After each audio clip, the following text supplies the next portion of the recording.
안녕하세요. 소영 목사가 들려주는 신앙의 집을 바르게 짓는 사람들의 교회 신집사 교회에 오신 것을 환영합니다.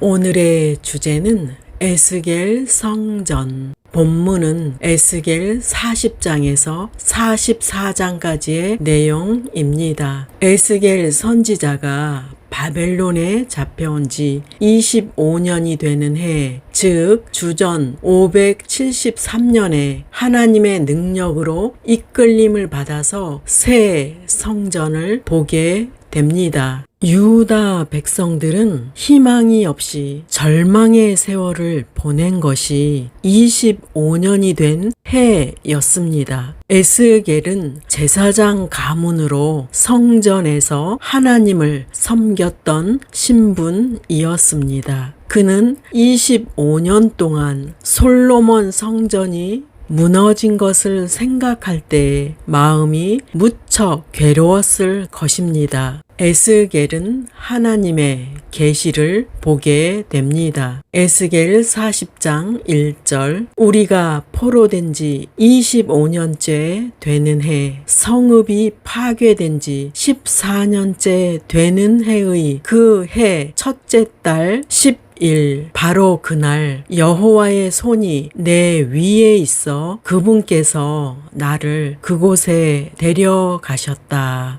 본문에 포로된 지 25년이라는 말은 여호야긴 왕이 사로잡힌 지 25년이요 성이 함락된 후 14년째인 첫째 달 10일이었다고 말씀합니다. 이 날은 유대 종교력으로 이스라엘이 출애굽을 기념하기 위해 유월절 어린 양을 준비하던 날이었습니다. 이 날은 이스라엘 백성들이 요단강을 건너 약속의 땅 가나안의 첫 발을 내디딘 날이기도 합니다. 이처럼 역사적인 날인 첫째 달 10일에 에스겔은 메시아 시대에 이루어질 이스라엘의 온전한 회복에 관한 계시를 보았습니다. 에스겔이 그토록 그리워하던 성전을 환상 가운데 보았는데 그 크기는 솔로몬 성전보다 200배 이상이나 큰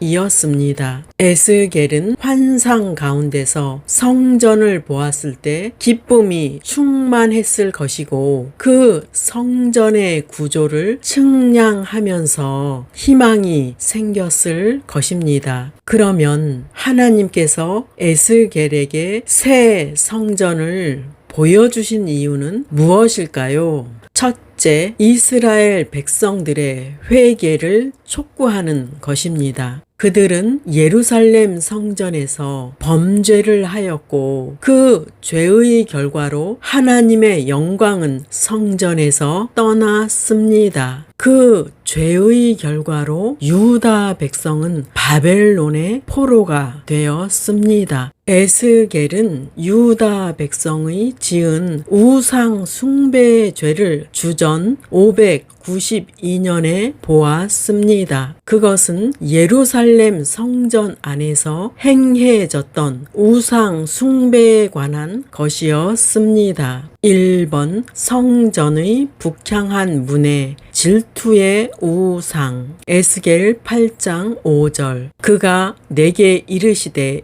인자야 이제 너는 눈을 들어 북쪽을 바라보라 하시기로 내가 눈을 들어 북쪽을 바라보니 제단문 어귀 북쪽에 그 질투의 우상이 있더라. 본문에 나오는 질투의 우상이라는 말씀은 하나님께 영광 돌려야 할 예배를 우상에게 절을 하는 행위로 인해 하나님께서 질투하신다는 말씀입니다. 2번 벽에 그려진 우상. 에스겔 8장 10절 그래서 내가 들어가 보았더니 온갖 종류의 기어다니는 것과 징그러운 짐승과 이스라엘 백성의 우상들이 온통 벽면에 그려져 있었다.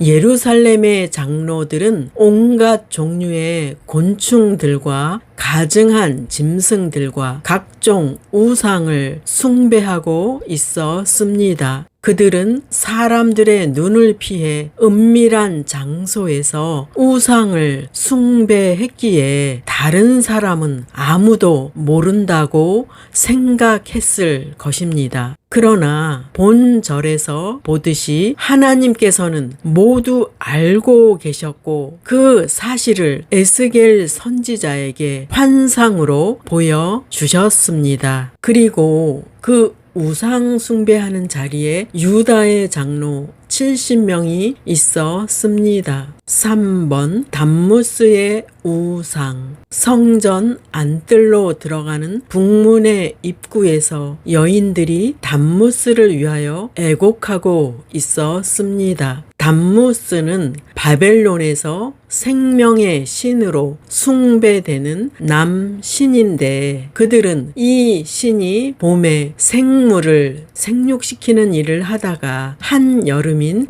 7월에 혹서기에 내려가서 죽은 듯이 지낸다고 합니다. 그의 죽음, 즉 그 담무스가 지하 세계로 내려간 일에 대하여 슬피 우는 애곡하는 의식을 여인들이 행했습니다. 하나님께서는 이들의 행위를 가증한 일이라고 말씀하십니다. 그들은 살아 계시는 하나님의 성전 입구에서 죽어 있는 신을 위하여 울고 있었던 것입니다. 오늘날도 담무스를 위하여 헛된 눈물을 흘리는 사람들이 많습니다. 즉 세상의 안락과 번영과 물질과 권력이나 명예와 같은 것이 상실되면 사람들은 가슴 아파하며 눈물을 흘리며 절망합니다. 이런 모습이 살아계신 하나님을 믿지 못하는 모습이고 담무스를 바라는 것과 다름이 없습니다. 4번 태양 우상. 에스겔 8장 16에서 17절. 그가 또 나를 데리고 여호와의 성전 안뜰에 들어가시니라. 보라, 여호와의 성전 문 곧 현관과 제단 사이에서 약 25명이 여호와의 성전을 등지고 낯을 동쪽으로 향하여 동쪽 태양에게 예배하더라. 또 내게 이르시되 인자야, 내가 보았느냐? 유다 족속이 여기에서 행한 가증한 일을 적다 하겠느냐? 그들이 그 땅을 폭행으로 채우고 또 다시 내 노여움을 일으켜 심지어 나뭇가지를 그 코에 두었느니라.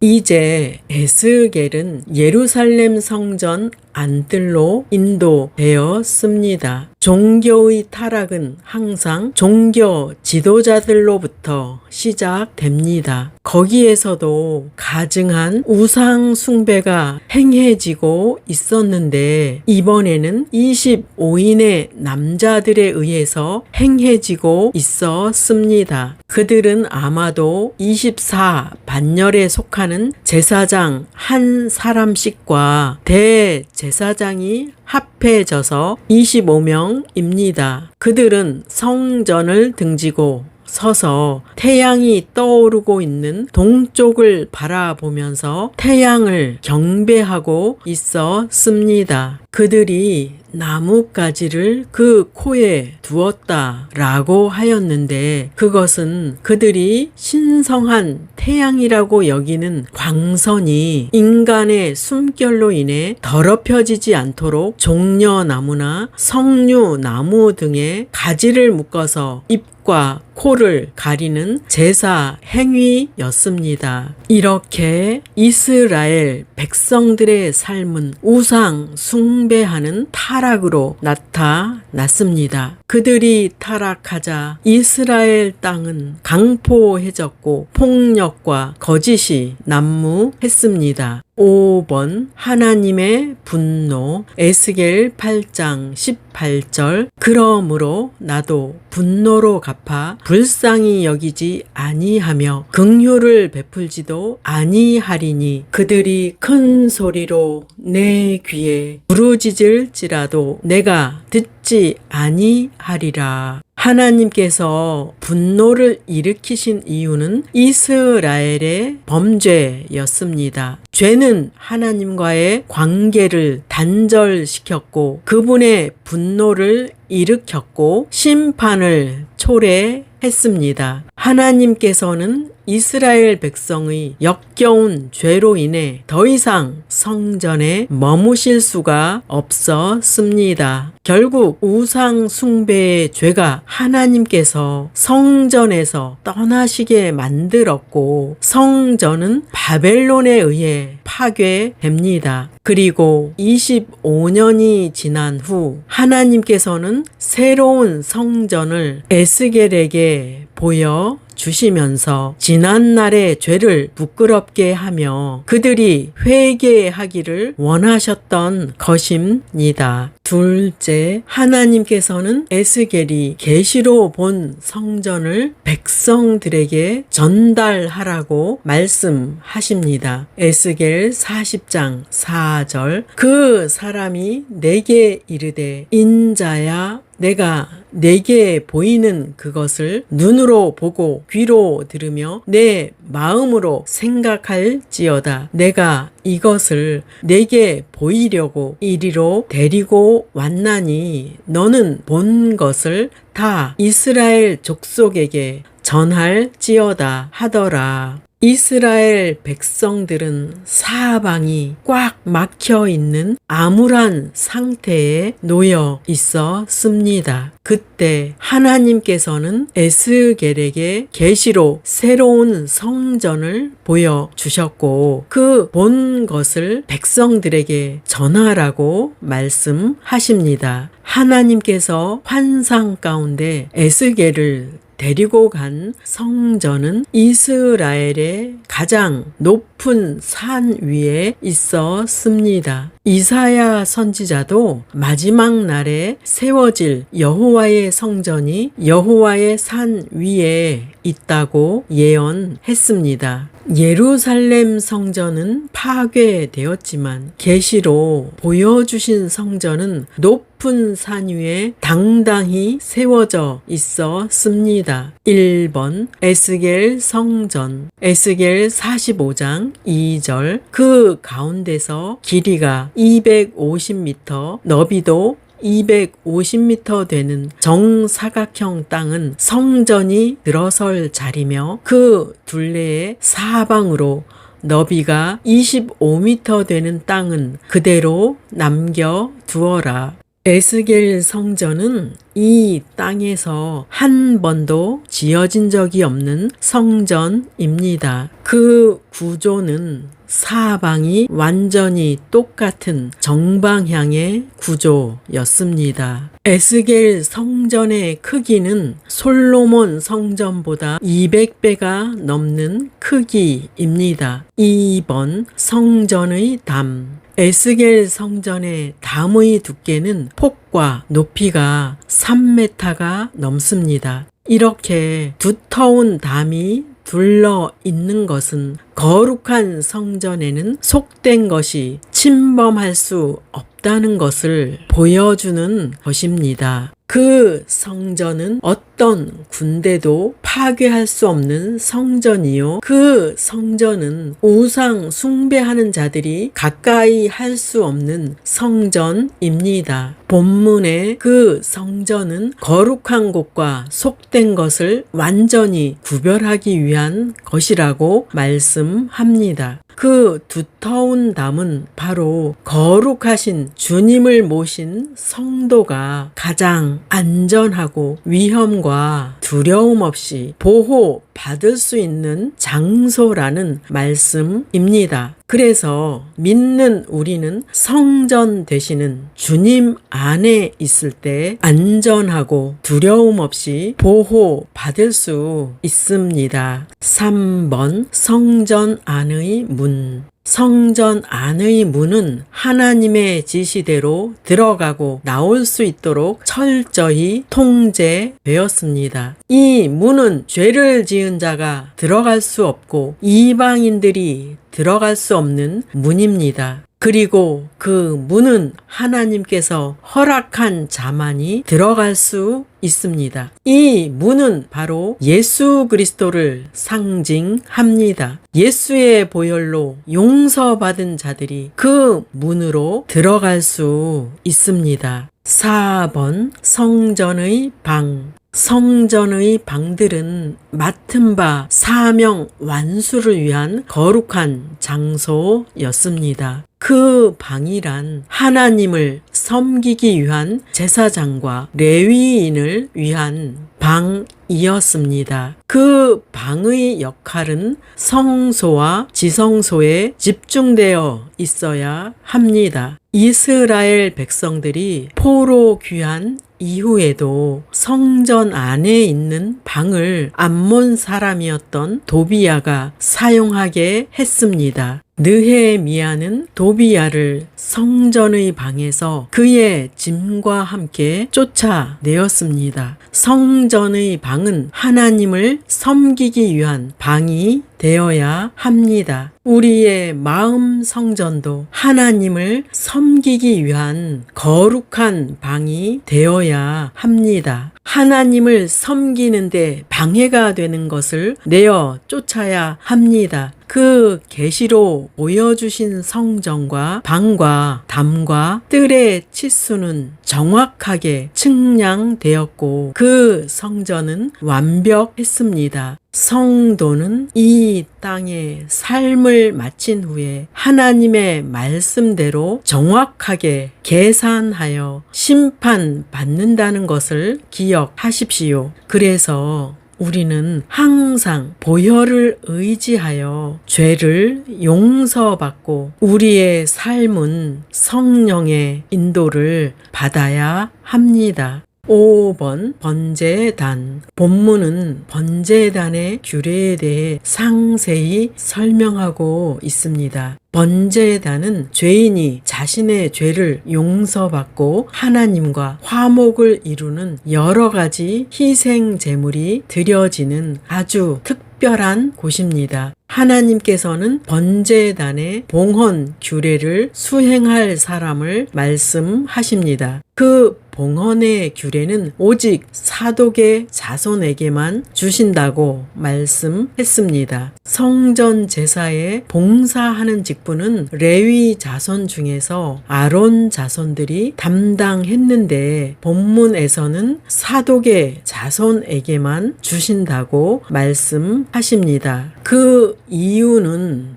무엇일까요? 그것은 솔로몬 시대에 아론의 제사장들이 우상 숭배에 빠졌을 때 사독의 자손들은 빠지지 않았기 때문입니다. 그리고 사독의 자손들은 하나님의 뜻에 충실했기 때문입니다. 이와 같이 믿는 자의 삶은 하나님 앞에 평가받고 있다는 것을 잊지 마십시오. 성화의 제사는 7일 동안 매일 드려졌는데 그것은 속죄제와 번제로 드려졌습니다. 속죄제는 죄를 용서받기 위해 드리는 제사이고 번제는 하나님 앞에서 온전한 자기 희생과 헌신을 나타내는 제사입니다. 이 두 가지 제사로 제단은 7일 동안 제사를 드려서 완전하게 성별되어야 했습니다. 희생 제물의 피를 제단에 뿌리는 의식을 통해서 백성들이 고백한 죄는 용서받았습니다. 이 모든 과정은 미래에 오실 예수 그리스도의 피로 용서받는 것을 예표하는 의식이었습니다. 사람이 죄에 대해 심판받을 때 누가 그분 앞에 설 수 있을까요? 한 사람도 죄의 심판을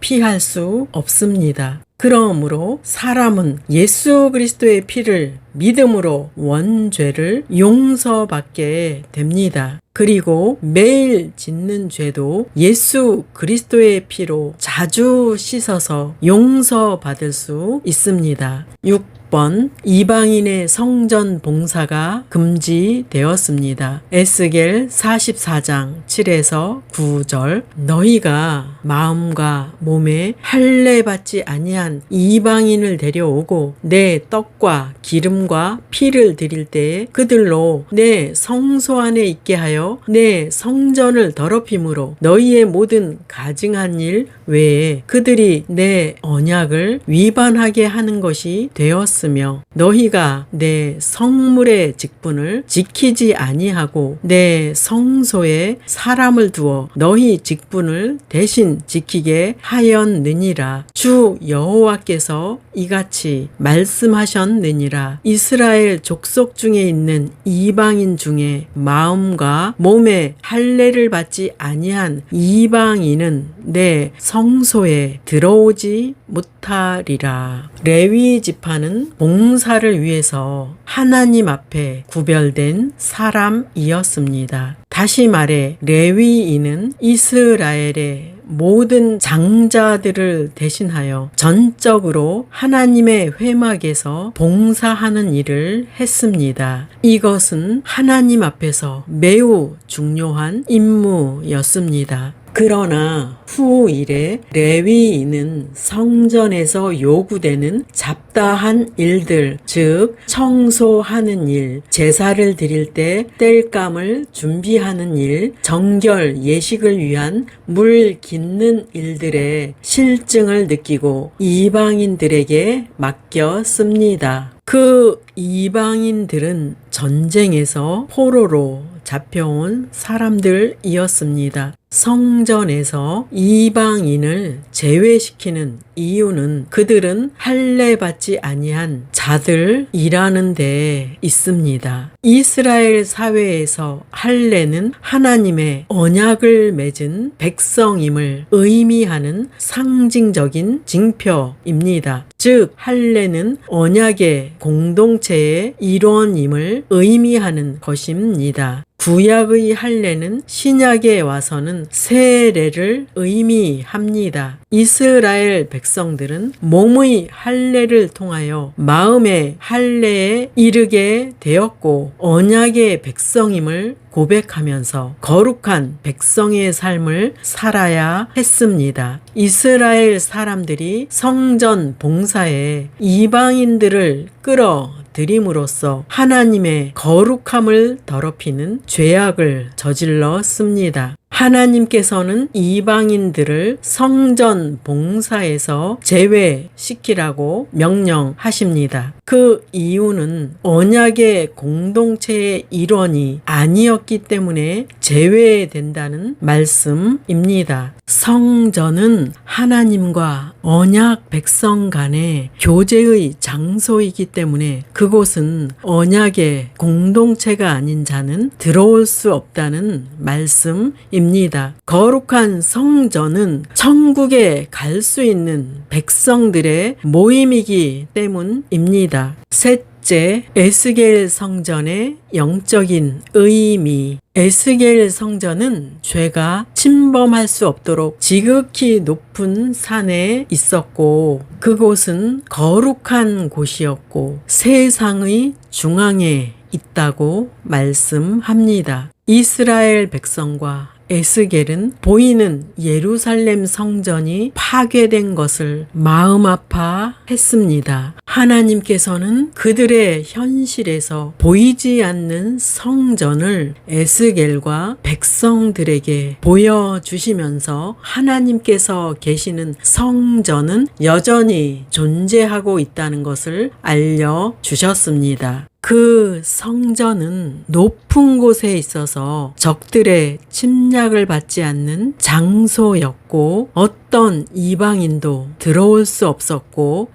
사탄의 세력도 침범할 수 없는 곳에 있었습니다. 그 성전은 지극히 높은 곳에 있어서 죄가 침범할 수 없는 거룩한 곳에 있었습니다. 이스라엘 백성들은 보이는 성전이 없어졌을 때 그들은 하나님도 계시지 않는 것처럼 여겨졌을 것입니다. 하나님께서는 에스겔 선지자를 통해 계시하십니다. 보이는 성전이 없어졌어도 천국 성전은 여전히 건재하고 있으며 이 세상이 없어진다고 해도 천국은 영원히 건재한다는 사실입니다. 그러므로 에스겔 성전은 바로 믿는 자들의 모임입니다. 하나님께서는 당신의 성전이 되심을 믿으십시오. 높은 곳에 계신 하나님께서 구원의 역사를 이루어 가십니다. 즉, 다 망해버린 민족을 일으켜서 다시 구원하신다는 놀라운 섭리를 그들에게 말씀하시는 것입니다. 하나님께서 이스라엘을 회복시키신 것을 우리는 역사를 통해 보고 있습니다. 하나님께서는 실패하고 병들고 망한 자들을 다시 일으켜 그들에게 놀라운 구원을 주신다는 말씀입니다. 적용할 말씀입니다. 에스겔 성전을 통해 주시는 교훈은 이렇습니다. 백성들은 보이는 예루살렘 성전이 있을 때도 그들은 하나님의 성전에서 우상 숭배를 하였습니다. 그 결과로 성전은 바벨론에 의해 파괴되었습니다. 하나님께서는 그들에게 에스겔 성전을 보여주시면서 죄를 깨닫게 하시며 참된 성전의 의미를 알려주시는 것입니다. 그리고 보이는 성전이 무너져도 보이지 않는 성전은 여전히 건재하고 있다고 말씀하는 것입니다. 그리고 하나님께서 원하시는 성전은 성령께서 임재하시는 성전입니다. 그 성전은 바로 여러분 자신임을 잊지 마십시오. 그래서 성령이 임재한 성도들이 모이는 교회가 하나님께서 기뻐하시는 참된 성전입니다. 하나님의 성전이 되신 여러분, 주님의 말씀에 순종하는 모두가 되시기를 예수 이름으로 축원합니다. 마지막 시대를 살아가는 하나님의 백성 여러분, 교회는 다니지만 예수님을 그리스도로 믿지 않는 여러분, 하나님에 대해서 예수님에 대해서 잘 모르시는 여러분, 가나안 성도 여러분, 우리 함께 성경에 근거해서 성령의 능력으로 신앙의 집을 말씀대로 바르게 건축하도록 합시다. 누구나 유튜브에서 신집사 교회를 구독하심으로 신집사 교회 사역에 동참할 수 있습니다. 신집사 교회를 통해 영상으로 선교하는데 동참하기를 원하시는 분들과 함께 연합하기를 원합니다. 아브라함 목사에게 언제든지 연락 주십시오. 우리 주 예수 그리스도의 이름으로 축복하고 또 축복합니다.